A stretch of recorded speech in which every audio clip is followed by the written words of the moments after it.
For more, we are joined by Vikram Nehru. He's non-resident senior fellow at the Foreign Policy Institute at Johns Hopkins University School of Advanced International Studies in Washington, D.C. Vikram, thank you so much for joining us on the show today. I want to start by asking you about those comments. I mean, Sean O'Neill saying before his Senate confirmation hearing that, this conflict at the border threatens the U.S.'s alliance with Thailand. It's a bit puzzling to me because we know Thailand is an ally to the United States in the region, while Cambodia is a strong ally of China. So what do we make of these comments?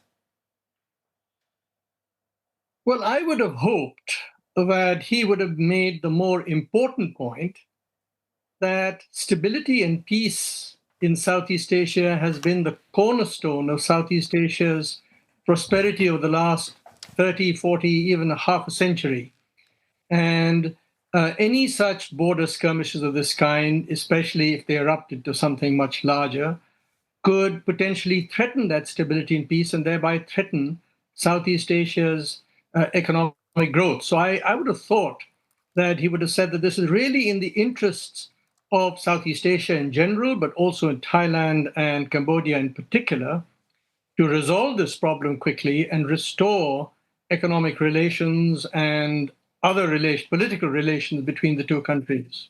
Understood. Just want to quickly ask you about latest developments. We know the Thai and Cambodian regional military commanders met and they made a series of, I suppose they came to agreement on a series of measures, including halting troop movements, agreeing not to fire at each other, and setting up some sort of coordination team or teams. They don't sound very big, but can you explain why they're so important in terms of, having maintained this fragile ceasefire up to this point?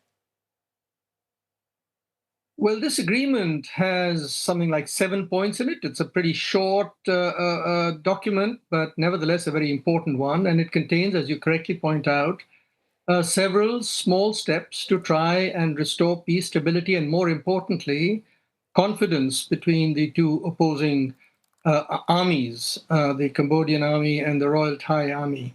And it is a very important starting point. But as you suggested, this is just a starting point. The hope is that on August the 4th, there will be a further meeting of the General Border Committee, which will have high-ranking diplomats as well as army officials to try and institutionalize this agreement, to try and give it a more permanent form, to make sure that this fragile peace becomes a more lasting peace and eventually restores relations back to normal between the two countries. All right, just to build on that a little, what are the challenges that Thailand and Cambodia need to address now and leading up to that General Border Committee meeting in Cambodia, and how likely is it to offer a path towards a long-term resolution? And, do you think it's realistic to expect that this ceasefire could hold without international monitors or any third-party enforcement? Well, let's start with the first point about what is it that's going to be needed. I think, first of all, it's important that the two countries sort of set aside nationalistic principles and try and agree that a lasting peace will require concessions on both sides. And it's important to recognize that this is not the time for ardent nationalism, but this is a time for ensuring that both sides are reasonable in coming to a peace. Any long-term arrangement is going to have to address some pretty difficult problems. The first and perhaps most difficult of them all is a clear demarcation of the border. This has been the reason for the long lingering dispute in this area. This border was created in 1907 by colonial France and was never really accepted by Thailand. And despite the two rulings by the International Court of Justice, there remains this problem that across something like 200 kilometers of the Dangrek Mountains and the watershed, it's still pretty hazy as to where exactly the border lies. So the first thing is to demarcate the border clearly. The second is to ensure, as you correctly point out, have some arrangement to monitor the ceasefire, to monitor confidence-building measures. The third is to ensure that economic integration continues apace, that there is greater economic investment on both sides of the border, so that there is a stake for both Thailand and Cambodia in a lasting peace. I think all these three measures are needed: institutional, economic, as well as cartographic. Okay. Are there any lessons that can be drawn from, I suppose, more recent border dispute success stories? I mean, I guess you can mention, we can talk about Cambodia, Vietnam, Israel, Jordan, India, Bangladesh as examples. And can I suggest that perhaps the domestic situation right now in both countries is going to be a significant hurdle if indeed they do agree to some sort of a formal process to demarcate their 800-kilometer long border? Yeah, well, your last point is a very important one. One of the reasons for the timing of this crisis, it's not an accident that this happened when it did, is because of the political instability in Thailand and because there's a leadership transition going on in Cambodia. And I think especially on the Cambodian side, there was an opportunity to perhaps leverage some of the instability in Thailand in ways that would advance Cambodia's interests and in particular to advance the political interests of Cambodia's current leadership. As far as examples from other such disputes, border disputes are concerned, those that have been successful are precisely the way that this is being approached.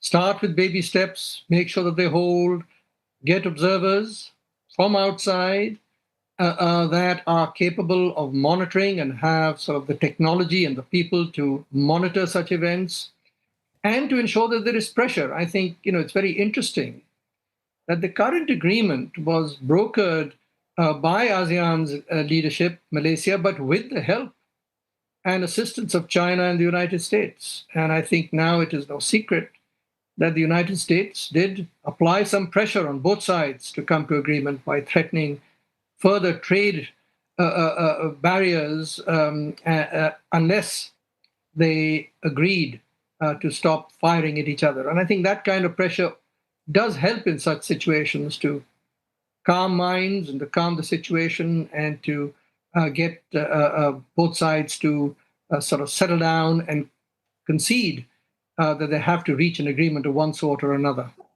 Yeah. I mean, so credit for the ceasefire has been claimed by the U.S. Malaysia, China also, as you indicated, have played a significant role. For Malaysia, which is ASEAN chair, I mean, do you see this as a turning point for ASEAN's diplomatic credibility? And has it perhaps revealed a new principle in modern conflict management?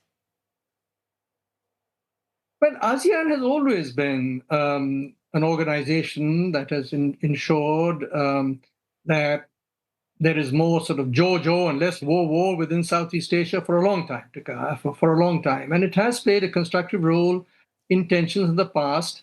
And I think the current leadership of Malaysia and of Anwar Ibrahim in this whole negotiation has been, I think, extremely productive, extremely constructive.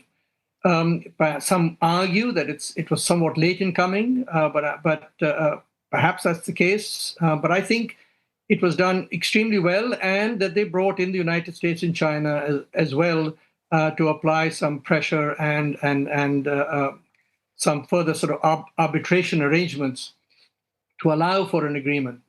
So I think Malaysia has done extremely well. Is it a pivotal point for the ASEAN? Perhaps not. I think what this also shows is that ASEAN needs the capability to monitor such ceasefires, to have arrangements which it currently doesn't have. And so that is going to be a challenge as to how ASEAN steps up to make sure that this current arrangement holds and it's institutionalized going forward. That is the big challenge. And Vikram, just want to go back to the point you made earlier about President Trump very quickly. He threatened, obviously, to impose those 36% tariffs. Does it also follow that if both countries, or Thailand in particular, doesn't get a deal, it could conceivably decide to resume hostilities? Because that was, I suppose, a major motivation point. Well, I think, that's a good point. I suspect that there will be a deal at some point. Right now, Washington is overwhelmed with trying to arrange deals, as your previous segments showed. Lots and lots of countries still waiting in the queue to come to some sort of an agreement with the United States. And at some point, I think there will be an agreement with Cambodia as well as with Thailand. And it is at that point that we're going to have to see as to what the final contours of that trade agreement will be. I suspect that, given the fact that these countries are not particularly large trading partners with the United States, that the arrangements will not be swinging unless, of course, one of them is, in the eyes of Washington, deemed to misbehave in the current peace accord. So I do believe that eventually they will receive the same sort of trade agreements that Washington is negotiating with some of its less important trading partners. All right, Vikram, many thanks for your time today. Vikram Nehru, the non-resident senior fellow, Foreign Policy Institute at Johns Hopkins University School of Advanced International Studies.